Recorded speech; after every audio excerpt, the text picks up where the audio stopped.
집사자 심리 충격적. 서울 집값 난리 났다. 저도 여러분 서울 집값 난리 났다 이런 표현까지는 웬만하면 안 쓰려고 했습니다.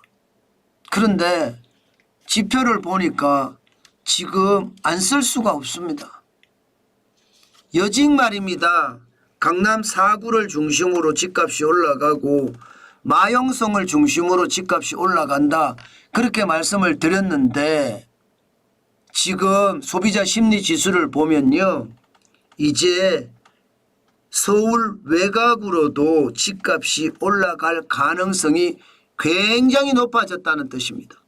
이것은 여러분 서울 집값이 난리 났다. 이 표현도 틀리는 말이 아니라는 뜻입니다.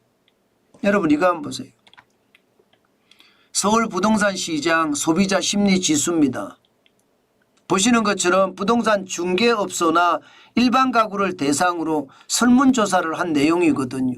지금 보시면 2024년 7월에 140.6입니다. 140.6.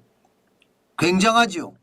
이게 집값이 가장 많이 올라갔다고 난리가 났을 때가 여러분 보시는 것처럼 2021년 9월에 142.8이거든요. 142.8. 거의 근접했죠. 거의 근접했습니다. 2020년 7월에 139.4에서요. 계속 집값이 올라가서 2021년 9월이 142.4로 정점을 이루었거든요. 그리고 나서 말입니다. 집값이 2022년 7, 8월까지 쭉 올라가다가 9월, 10월, 11월, 12월 이때 와장창 내려앉았거든요. 지금 딱 그런 형국이에요. 지금 딱 2023년 올라가다가 2023년 12월에 좀 떨어졌습니다만은 2024년에는 6월에 133, 7월에 140.6 그만큼 충격적인 집값이 됐다는 뜻입니다. 지표는 거짓말하지 않습니다. 여러분 이 상승 국면 일반적으로 이야기할 때 하강 국면이면 95 이하가 하강 국면입니다. 보합 국면이라고 하면 95에서 115를 가리키면 됩니다. 그런데 상승 국면이면 115 이상인데 146은 115보다 월등하게 많지요. 게다가 상승 국면의 1단계는 115에서 135 미만을 말합니다. 135 미만. 그러면 6월 달에는 1단계 상승 국면의 1단계가 됐다는 이야기죠. 그런데 7월은요 140.6이니까 135에서 175 미만을 2단계라고 하는데 2단계에 지금 들어섰다 이렇게 이야기합니다. 2단계에 들어섰다. 사실 시장은요 지금 2단계에 들어서서 175까지가 2단계인데 이것도 말입니다. 모른다는 이야기를 많이 합니다. 더 넘어갈 수도 있다는 이야기로 비칩니다. 그 정도로 여러분 시장 저는 굉장히 충격적이라고 생각을 합니다. 지표는 거짓말하지 않는다가 제가 이 지표를 가지고 여러분에게 말씀을 올리는 거예요. 그만큼 2022년 11월 12월 이때가 많이 떨어졌었고요. 2023년 12월 1월 이때가 많이 떨어졌습니다. 제가 여러분들에게 집을 사자 집을 사 했을 때가 2022년 11월 10월 11월 12월 2023년 1월이었습니다. 여러분들에게 집을 사자고 이야기를 했을 때가 말입니다. 지금 상황이 그만큼 말입니다. 그때 샀으면 많이 벌었다는 뜻이겠죠. 지금은요. 너무 많이 올라갔습니다. 여러분 이게 결국 시장에 굉장히 충격을 줄 수 있다고 생각을 합니다. 전국 기준으로 주택매매 심리지수도요. 소비심리지수도 120.9였습니다. 120.9.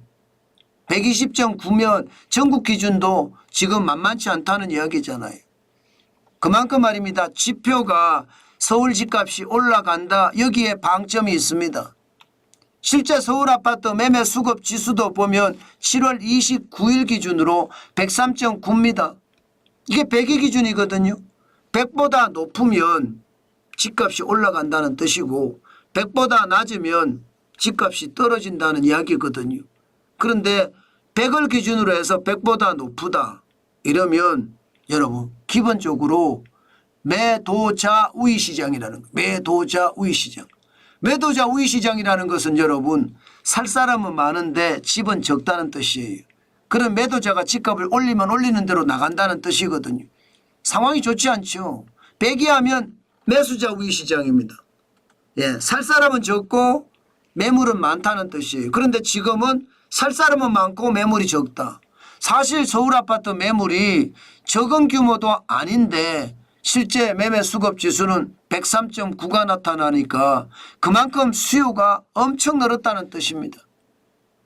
지금 집을 안 사면 영원히 나는 집을 못 산다 이런 생각을 하는 것 같거든요. 저는 여러분 계속 말씀을 드리지만 아닙니다. 저는 결국 똘똘한 한 채는 좋아요. 저는 계속 말씀을 드려왔습니다. 똘똘한 한 채는 사는 게 좋다. 저는 그렇게 생각은 합니다. 어차피 내가 살 바에야. 그렇지만 똘똘한 한 채가 아니고서는 이게 집을 사야 되느냐. 저는 그런 생각도 많이 한다는 뜻이에요. 그 정도로 말입니다. 시장의 변화 굉장히 크다는 뜻입니다. 사실 주간 단위로 보면 집값이 벌써 21주째 연속 상승하고 있거든. 서울 아파트 매매값이요. 지금 7월에 서울 아파트 매매값이 지금 굉장히 많이 역대급으로 올라갔다고 이야기를 하잖아요. 그 정도로 말입니다. 매매 수급 지수도 굉장히 높이 올라가고요. 시장의 분위기도 올라가는 분위기. 영끌에서라도 집을 사자 이런 분위기가 강하다는 것 여러분들도 느껴지실 겁니다. 그만큼 말입니다. 서울 집값 난리 났다는 표현이 지금 틀리지 않는 것 같습니다. 참 안타까운 현실이죠. 그러나 이게 사실입니다. 그 정도로 말입니다. 서울 집값은 많이 올라가는다는 뜻이다. 그렇게 생각하면 틀리지 않을 것 같습니다. 여러분 저는 분명히 말입니다. 집을 사자는 이야기 안 합니다. 무주택자 같은 경우도요. 저는 웬만하면 무주택자는 뭐 집을 사는 게 좋다. 어차피 내가 살 집이고 좀 오른 가격에 사면 어떠냐. 내가 가고 싶은 장소에 사는 게 중요하지. 무주택자에겐 저는 그런 말씀을 잘 드리거든요. 그런데 요즘 같을 때는 그것도 아닌 것 같아요. 이자 폭탄을 감당을 해보니까 와 이건 만만치 않습니다. 벌이가 좋으면 이자 갚는 게 문제가 없습니다. 그런데 벌이가 나쁘면 이자 갚는 거 진짜 어렵습니다. 저는 여러분 이자 폭탄 두려움이 있기 때문에 지금은 좀 자제를 했으면 좋겠다. 저는 그런 생각도 해본다는 뜻입니다.